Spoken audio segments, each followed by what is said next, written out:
दरम्यान या सगळ्या प्रकरणी भाजपच्या नेत्या चित्रा वाघ यांनी काय प्रतिक्रिया दिली आहे ते देखील पाहूयात। आता त्याच्यामध्ये ज्यांनी आरोप केलाय ते मंत्री महोदय आहेत राज्याचे आणि ते स्वतः छत्रपती संभाजीनगरला वास्तव्याला आहे, त्यामुळे तिकडे काय कोणाचा याच्यात सहभाग आहे ते मला माहीत नाही आहे। परंतु सहभाग याच्यामध्ये लोकांना धर्मांतरण जबरदस्तीने करायला लावलंय का, तर 100% करायला लावलंय, कारण घटना समोर येताना दिसतात आणि या सगळ्यांच्या नांग्या ठेचून करायचं काम हे मुंबई आणि महाराष्ट्राचे पोलीस करतायत।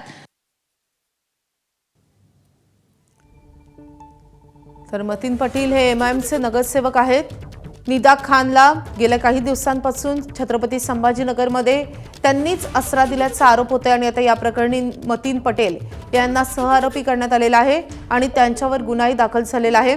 मतीन पटेल यांचा मोबाईलही पोलिसांनी जप्त केला आहे।